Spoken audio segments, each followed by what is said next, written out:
ಇವತ್ತು ಕೋಲಾರದ ಅಂದ್ರೆ ನಿಮ್ಮ ವಾಣಿ ಕಳೆದ ಬಾರಿ ಹೇಳಿತು, ಖಂಡಿತವಾಗ್ಲೂ ಕೋಲಾರಕ್ಕೆ ವಿಸಿಟ್ ಮಾಡ್ತೀವಿ, ಕೋಲಾರದಲ್ಲಿ ಹಲವಾರು ಸಮಸ್ಯೆಗಳಿದೆ, ಆ ವಿಚಾರದ ಬಗ್ಗೆ ಮಾತಾಡ್ತೀನಿ ಅಂತ. ಕಳೆದ 2 ದಿನಗಳಿಂದ ಕೋಲಾರನ ಒಂದು ರೌಂಡ್ ಹೊಡಿತಾ ಇದೀವಿ. ಇಲ್ಲಿ ಅಕ್ರಮಗಳ ಆಗರವಾಗಿದೆ. ಇಲ್ಲಿರುವಂತಹ ಹಿರಿಯ ಅಧಿಕಾರಿಗಳು ಯಾರು ತಲೆ ಕೆಡಿಸ್ಕೊತಾ ಇಲ್ಲ, ಅದಕ್ಕೆ ಉತ್ತರಗಳನ್ನ ಕೊಡ್ತಾರೆ. ಇದು ನನಗೆ ಗೊತ್ತಿಲ್ಲ, ನನ್ನ ವ್ಯಾಪ್ತಿಗೆ ಬರಲ್ಲ ಅಂತ. ಇಲ್ಲಿ ಒಬ್ಬ ಮೀಟರ್ ರೀಡರು ಎಇ ಆಗ್ಬೋದು, ಕಳೆದ 15 ವರ್ಷಗಳಿಂದ ಮೀಟರ್ ರೀಡರ್ ಆಗಿರುವಂತಹ ವಿಜಯ್ ಕುಮಾರ್ ಅನ್ನೋ ಒಬ್ಬ ವ್ಯಕ್ತಿ 15 ವರ್ಷದಿಂದನೂ ಇನ್ಚಾರ್ಜ್ ಮಾಡ್ಕೊಂಡು ಇವತ್ತು ಸದ್ಯಕ್ಕೆ ಅವ್ರಿಗೆ ಏನೋ ಯಾವುದೇ ಪೋಸ್ಟ್ ಇಲ್ಲದೆ ಆರಾಮಾಗಿ ಬಂದು ಕೂತ್ಕೊಂಡು 1.5 ಇಂದ 2 ಲಕ್ಷ ರೂಪಾಯಿ ಸಂಬಳ ತಗೊಂಡು ಬಿಂದಾಸ್ ಆಗಿ ಕೋಲಾರಲ್ಲಿ ಕೆಲಸ ಮಾಡ್ಕೊಂಡು ಓಡಾಡ್ಕೊಂಡಿದ್ದಾರೆ. ಅದ್ಭುತ. ಈ ತರ ಮಾಡಿದ್ರೆ 18,000 ಕೋಟಿ ಏನು 1,80,000 ಕೋಟಿನೂ ಸಾಲ ಆಗುತ್ತೆ ಬೆಸ್ಕಾಂ. ಅದ್ರಲ್ಲಿ ಏನು ಡೌಟ್ ಇಲ್ಲ. ಇವತ್ತು ಕರ್ನಾಟಕ ವಿದ್ಯುತ್ ಸೇನೆಯಿಂದ ಹಲವಾರು ದೂರುಗಳನ್ನ ಹೊತ್ತು ನಮ್ಮ ಒಂದು ಸೇನೆಯಿಂದನೂ ಸಹ ಕಂಪ್ಲೇಂಟ್ ಕೊಟ್ಟಿದ್ದೀವಿ. ಮತ್ತು ಇಲ್ಲಿ ಕೋಲಾರದ ವ್ಯಾಪ್ತಿಗೆ ಬರುವಂತಹ ಒಂದಿಷ್ಟು ಗುತ್ತಿಗೆದಾರರ ಅಣ್ಣ ತಮ್ಮಂದ್ರೆಲ್ಲ ಬಂದಿದ್ದಾರೆ. ಇವತ್ತು ಅವರ ಅಹವಾಲುಗಳನ್ನ ಮತ್ತು ಅವರ ಕಷ್ಟಗಳನ್ನ ಹೇಳ್ಕೊಂಡಿದ್ದಾರೆ. ಆದ್ರೆ ಸಾಹೇಬರು ಅಂತ ಒಂದು ಏನು ಒಳ್ಳೆ ಸ್ಪಂದನೆ ಕೊಟ್ಟಿಲ್ಲ ಅಂತ ನನ್ನ ಭಾವನೆ. ಅಣ್ಣ, ಏನಾಗಿದೆ, ಏನ್ ನಿಮ್ ಪ್ರಾಬ್ಲಮ್? ಮುಳಬಾಗಿಲು ಉಪವಿಭಾಗದಿಂದ ಅಧ್ಯಕ್ಷರಾಗಿ ಒಂದ್ ಸ್ವಲ್ಪ ಜೋರ ಗುತ್ತಿಗೆದಾರ ಅಧ್ಯಕ್ಷರಾಗಿ ಮುಳಬಾಗಿಲು ತಾಲೂಕು ಸಮಿತಿಯಿಂದ ಬಂದಿದ್ದೀವಿ. ನಮ್ದು ಮುಳಬಾಗಿಲು ಸಬ್ ಡಿವಿಷನ್ ಅಲ್ಲಿ ತುಂಬಾ ಸಮಸ್ಯೆಗಳಿದೆ. ಏನಂದ್ರೆ ನಮ್ದು ಗಡಿ ಭಾಗ ಇದೆ, ಆಂಧ್ರ ಪ್ರದೇಶದ ತಮಿಳುನಾಡು ಅಂತ ಹೇಳ್ಬಿಟ್ಟು ಹತ್ರ ನಿಯರ್ ಅಂತ ಹೇಳ್ಬಿಟ್ಟು ಈ ಕಡೆ ನಮ್ಮ ಗಡಿ ಪ್ರದೇಶ ಅಂತ ಹೇಳ್ಬಿಟ್ಟು ಯಾವ್ದೋ ವಿಚಾರಕ್ಕೂ ತಲೆ ಕೆಡಿಸ್ಕೊಂತ ಇಲ್ಲ ನಮ್ಮ ಅಧಿಕಾರಿಗಳು. ಅದಕ್ಕೆ ನಮ್ಮಲ್ಲಿ ಏನಿದೆ, ಕಂಪ್ಯೂಟರ್ ಪ್ರಾಬ್ಲಮ್ ಇದೆ. ಕಂಪ್ಯೂಟರ್ ಇದ್ರೆ ಪ್ರಿಂಟರ್ ಕೊಡಲ್ಲ, ನ್ಯಾಯವಾಗಿ ಪೇಮೆಂಟ್ ಸರ್ಟಿಫಿಕೇಟ್ ಕೊಡಲ್ಲ. ಏನ್ ಪ್ರಿಂಟರ್ ಕೊಡಲ್ಲ? ಪ್ರಿಂಟ್ ಇಷ್ಟು ದಿನಾನು ಒಂದು ವರ್ಷದ ಪ್ರಿಂಟರ್ ಇರ್ಲಿಲ್ಲ. ನಾವೇ ಪೆನ್ ಡ್ರೈವ್ ಹಾಕೋಬೇಕು, ಇಲ್ಲಾಂದ್ರೆ ಮೇಲ್ ಕಳಿಸ್ತಾರೆ. ಔಟ್ ಸೈಡ್ ಹೋಗ್ಬಿಟ್ಟು ನಾವು ಅದನ್ನ ಪ್ರಿಂಟ್ ಹಾಕೊಂಡು ಕೊಡ್ಬೇಕು ಅವ್ರಿಗೆ. ಅಂದ್ರೆ ಇವರು 1000ದಿಂದ ಲಕ್ಷಾಂತರ ರೂಪಾಯಿ ದುಡ್ಡು ಕಟ್ಟಿಸ್ಕೊಳ್ಳೋ ಪೇಪರ್ಗೂ ಇವ್ರ ಹತ್ರ ಪ್ರಿಂಟ್ ಹಾಕೊಡುವಂತ ಒಂದು ಯೋಗ್ಯತೆ ಇಲ್ಲ ಆಗಿದೆ. ಇದನ್ನ ನಾವು ಸುಮಾರು ಸಲ ನಮ್ಮ ಇವ್ರಿಗೆ AW ಅವ್ರಿಗೆ ಕೊಟ್ಟು ಗಮನಕ್ಕೆ ತಂದು, ಎಕ್ಸಿಕ್ಯೂಟಿವ್ ಅವ್ರಿಗೆ ಗಮನಕ್ಕೆ ತಂದು, ಆಮೇಲೆ ಒಂದು 2-3 ತಿಂಗಳಿಂದ ಕಂಪ್ಯೂಟರ್ ಬಂದಿದೆ. ಬಟ್ ಪ್ರಿಂಟ್ ಕೊಡ್ತಾ ಇಲ್ಲ. ಯಾಕಂದ್ರೆ ನಮ್ಗೆ ಯಾವ್ದೋ ಇಂಟಿಮೇಷನ್ ಹೋದ್ರೆ ಒಂದು ಪ್ರಿಂಟ್ ಕೊಡಲ್ಲ, ಅವರು ಹೊರಗಡೆ ಕಳಿಸ್ತಾರೆ. ಓಕೆ, ಇವಾಗ ಇವರು ಪ್ರಿಂಟ್ ಕೊಡ್ತಾ ಇಲ್ಲ. ಆಮೇಲೆ ವಾಟ್ ನೆಕ್ಸ್ಟ್? ಮತ್ತೆ ನಮ್ಗೆ ಸ್ಮಾರ್ಟ್ ಮೀಟರ್ ಸಮಸ್ಯೆ ಮತ್ತು ಅದರ ಸಂಬಂಧಿತ ಪೂರ್ಣ ಮಾಹಿತಿ ಕೊಡ್ತಿಲ್ಲ.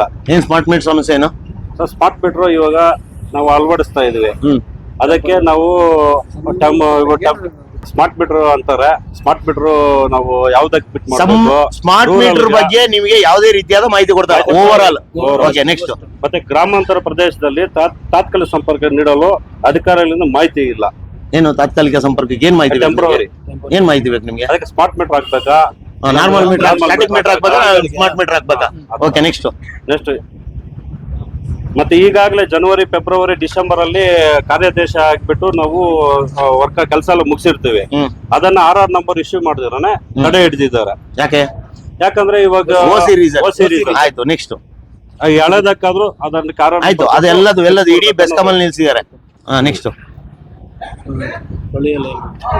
ಮತ್ತೆ ಸ್ಥಳೀಯವಾಗಿ ಲೈನ್ ಮ್ಯಾನ್ ಇಂದ ಹಿಡಿದು ಶಾಖಾಧಿಕಾರಿಯಿಂದ ಹಿಡಿದು ಎಲ್ಲಾ ಅಧಿಕಾರಿಗಳೆಲ್ಲನೂ ಅವರೇ ಗುತ್ತಿಗೆ ಕೆಲಸ ಮಾಡ್ತಾ ಇದ್ದಾರೆ. Okay, next.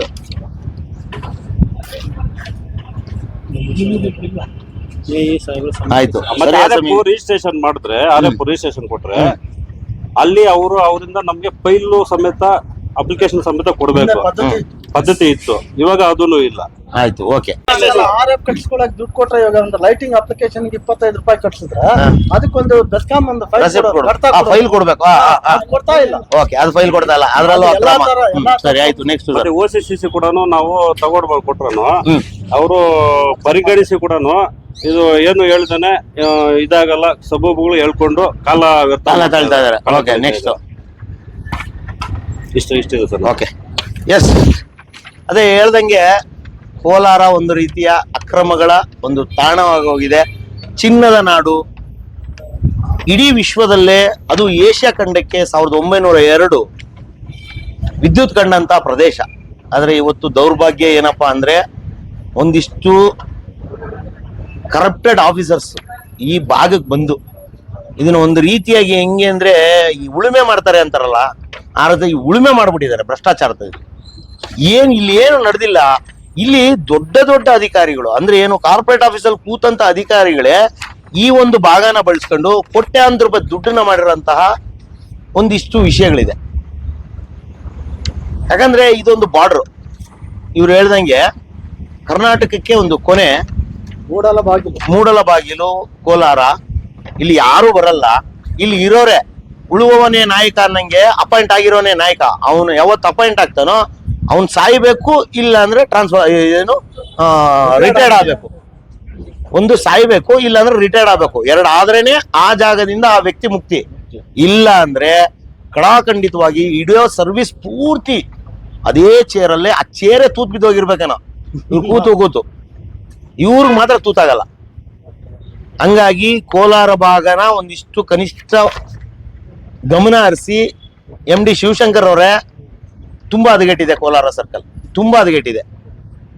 ಚೀಫ್ ಆದಂತಹ ಆಸೆ ಪಟ್ಟು ಆಪ್ಷನ್ ಮಾಡಿ ತುಂಬಾ ಉತ್ಸಾಹದಲ್ಲಿ ಚೀಫ್ ಆದಂತಹ ಬಸಣ್ಣವರು ತಾವು ಅಷ್ಟೇ ಫೋನ್ ಮಾಡಿದ್ರೆ ಫೋನ್ ಎತ್ತಿ, ಅದು ನಿಮ್ಮ ಪರ್ಸನಲ್ ಫೋನ್ಗೆ ಏನು ಫೋನ್ ಮಾಡಿರಲ್ಲ, ಎಲ್ಲದಕ್ಕೂ ಖಾಲಿ ಲೆಟರ್ ಅಂದ್ರೆ ಇನ್ಯಾಕ್ ಚೀಫ್ ಆಗಿದ್ದೀರಿ ನೀವು? ಇರೋ ಬೆಂಗಳೂರನ್ನೇ ಮೇಂಟೈನ್ ಮಾಡಕ್ ಆಗ್ತಿದಿಲ್ಲ, ನಾರ್ತ್ ಸರ್ಕಲ್ಲೇ ಮೇಂಟೈನ್ ಮಾಡಕ್ ಆಗ್ತಿದಿಲ್ಲ ನಿಮ್ಗೆ. ಎಲ್ಲಿ ಬೆಂಗಳೂರು, ಎಲ್ಲಿ ಕೋಲಾರ? ಇವ್ರು ಬರೋದನ್ನೆಲ್ಲ ನಿಮ್ಗೇ ಬೇಕು ಹುದ್ದೆಗಳು, ಕೆಲ್ಸನೂ ಮಾಡಲ್ಲ. ಇವ್ರು ಬರೋರ್ಗೆಲ್ಲ ತೊಂದರೆ ಕೊಟ್ಕೊಂಡು ಹಿಂಗ್ ಯಾಕ್ರಿ ಸಿದ್ದರಾಮಯ್ಯ ಇದಾರಂತ ಬಿಟ್ಟು ಈ ರೇಂಜ್ಗೆ ಆಡ್ತೀರಾ? ಸಿದ್ದರಾಮಯ್ಯ ಇವತ್ತಿರ್ತಾರ, ನಾಳೆ ಹೋಗ್ತಾರ್ರಿ. ನೀವು ನಾಳೆ ಹೋಗ್ತೀರಿ ರಿಟೈರ್ಡ್ ಆಗಿ. ಕರ್ಮದ ಆಫೀಸರ್ಗಳನ್ನೆಲ್ಲ ತಂದಾಕ್ಬಿಟ್ಟು ಇಲ್ಲಿ ಸಾರ್ವಜನಿಕರಿಗೆ ತೊಂದರೆ ಕೊಡ್ತಾ ಇದೀರ ಅಷ್ಟೇ, ಇನ್ನೇನಿಲ್ಲ. ಒಟ್ಟಾರೆಯಾಗಿ ಇವತ್ತು ಕೋಲಾರಿಗೆ ಬಂದಿದ್ದೀವಿ. ಕೋಲಾರಲ್ಲಿ ಹಲವಾರು ಅಕ್ರಮಗಳು ಕಂಡು ಬಂದಿದೆ. ಆಮೇಲೆ ಅದಕ್ಕೆ ಸಂಬಂಧಿಸಿದಂತೆ ಲೆಟರ್ನು ಸಹ ಕೊಟ್ಟಿದ್ದೀವಿ. ಇವಾಗ ಇಲ್ಲಿಯ ಸ್ಥಳೀಯ ಸಮಿತಿಯವರು ಸಹ ಒಂದಿಷ್ಟು ಅಹವಾಲುಗಳನ್ನ ಹೇಳಿದ್ದಾರೆ. SC ಸಾಹೇಬರು ಯಾವುದೇ ರೀತಿಯಾದ ಸಕಾರಾತ್ಮಕ ಉತ್ತರ ಅಂತುಕೊಳ್ಳಿಲ್ಲ, ಎಲ್ಲವೂ ನಕಾರಾತ್ಮಕವೇ. ಹಂಗಾಗಿ ಈ ಒಂದು ಭೇಟಿ ಅಷ್ಟೊಂದು ಏನು ತೃಪ್ತಿಕರ ಆಗಿಲ್ಲ. ನಿಮ್ಮವನಿಗೆ ಪರ್ಸನಲಿ, ನನಗೆ ಮತ್ತು KVS ಇಂದ ಆಗಿರ್ಬೋದು ಮತ್ತು ಇವ್ರಿಗೆ ಆಗಿರ್ಬೋದು, ನಿಮ್ಗೆ ಏನಾದ್ರು ಸಮಾಧಾನ ಕೊಡ್ತಾ ಇವತ್ತಿನ ಭೇಟಿ? ಖಂಡಿತ ಯಾರಿಗೂ ಭೇಟಿ ಸಮಾಧಾನ ಕೊಟ್ಟಿಲ್ಲ. ಇವರು ಆರ್ಕೆ ಉತ್ತರ ಕೊಟ್ಕೊಂಡು ತಿಪ್ಪೆ ಸಾರಿಸ್ಕೊಂಡು ಅವ್ರು ಬರೀ ಚೇಂಬರ್ ಕರೀತಾರೆ. ಏನ್ ಮಾಡೋಣ ಚೇಂಬರ್ಗೆ ಹೋಗ್ಬಿಟ್ಟು ಟೀ ಕಾಫಿ ಕುಡಿಯಕ? ನಮ್ಗೆ ಬೇಕಾಗಿಲ್ಲ. ಒಟ್ಟಲ್ಲಿ ಕೋಲಾರ ಚಿನ್ನದ ನಾಡು ಇವತ್ತು ಅಕ್ರಮಗಳ ತಾಣವಾಗಿ ತಾಂಡವವಾಡ್ತಾ ಇದೆ. ಇಲ್ಲಿಯ ಪ್ರತಿಯೊಬ್ಬ ಅಧಿಕಾರಿ ಆಲ್ಮೋಸ್ಟ್ ತುಂಬೋಗ್ಬಿಟ್ಟಿದೆ. ಇದು ಕೊನೆ ಆಗ್ಬೇಕು. ಮುಂದಿನ ದಿನಗಳಲ್ಲಾದ್ರೂ ಒಂದಿಷ್ಟು ಬದಲಾವಣೆ ಆಗುತ್ತೆ ಅನ್ನೋ ಒಂದು ಭರವಸೆಯಿಂದ, ಒಂದು ನಂಬಿಕೆಯಿಂದ ಈ ಎಪಿಸೋಡ್ನ ಇಲ್ಲಿಗೆ ಮುಗಿಸ್ತಾ ಇದ್ದೀನಿ. ಧನ್ಯವಾದಗಳು.